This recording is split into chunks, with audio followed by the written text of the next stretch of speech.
Welcome to the Hollywood Scholar. I'm Jed Morgan, and a lot of Doctor Who fans felt an initial twinge of hope at the announcement that Russell T Davies would be returning to the franchise. These fans hoping that he would return the show to its glory as of the 2005 revival that he helped make. Now, those initial hopes were near immediately dashed with a series of terrible interviews, terrible announcements, and just terrible news about the future of the series going forward. I admit that I was caught up in the hype initially because Russell T Davies has delivered some of the best Doctor Who ever seen before, and I hoped that he would be able to do it again. But then I started to do research on what he had become after his tenure on Doctor Who and his other shows, his other writing, and his general perspective on fans and the entertainment landscape has changed so drastically that my hope swiftly dwindled. And my hopes, and well, with many others, were dashed near completely at the knowledge that Disney Plus would be involved in the production of the series going forward. Now, some fans have managed to remain hopeful after this knowledge, and they just came back and said, hey, no, they're just producing it. They're just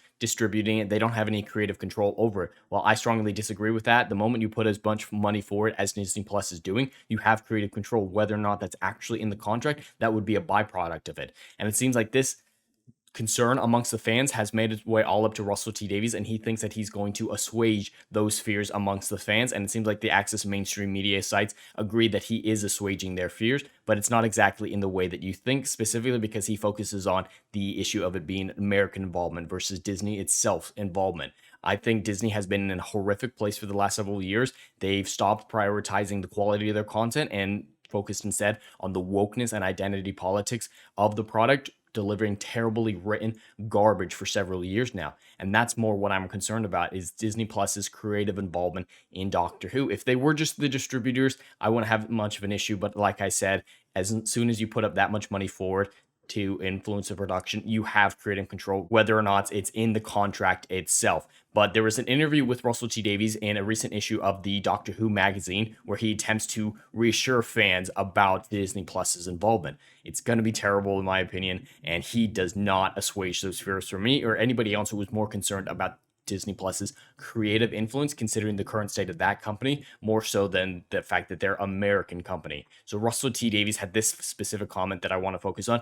People are naturally worried about American producers having notes on things. Yes, it's not the American aspect. It's the Disney current day entertainment sphere that we have an issue with. Disney and the BBC really are fighting each other over the title of the most woke production company out there. And it's a tight race. So adding in those two together to influence Bad Wolf Productions and Russell T Davies is not a great combo for the future of Doctor Who and its story first perspective, any hope for it to be story first perspective. He went on to say, well, don't be. Disney is giving excellent notes. So a lot of people were worried about Disney having any creative influence over it. And now he's saying, yes, they have notes. They're giving us notes about the creative aspect of it, but it's good. And that's what's really concerning about all this, because if he had just said, hey, they're not giving us any notes, they're just distributing it, a lot of people would have had their fears assuaged. That's what fans needed to hear. But instead, he's like, no, they're giving us notes. Yeah, they're giving us notes, but we like the notes, so it's okay. And I do not believe that Disney is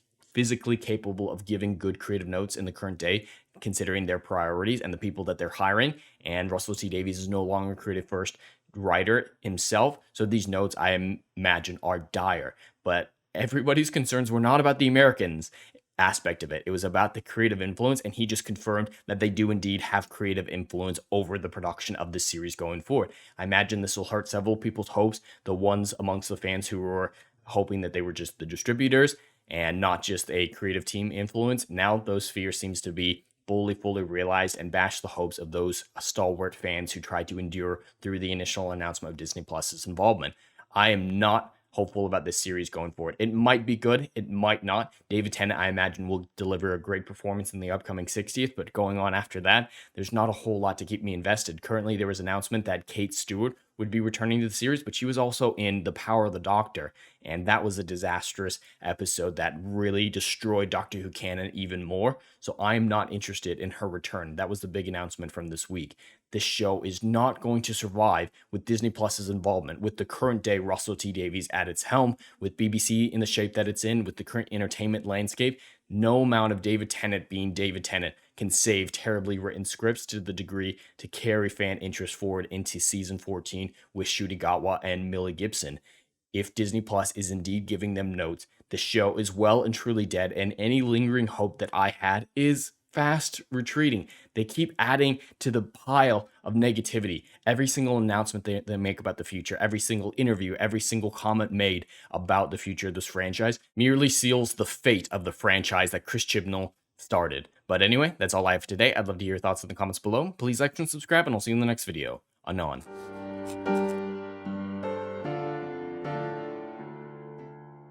Hey, yo, are you feeling what I'm doing up in here? Oh, I know you are. Do you miss all the good, compelling stories that we used to get back in Hollywood that they ain't putting down no more? I know you missing it. So check out my book series, Odyssey of a Phoenix, a mythological epic about philosophy, morality, and modern day mental illness issues, baby. Book 1, Down in Flames. Book 2, Apocalypse Then. These are currently on sale. What are you waiting for? Get your hands on them. And we got Book 3, Kill the Dark, is coming down the pipeline. Just wait for all the good stuff that's dropping. You ain't gonna be disappointed, fam.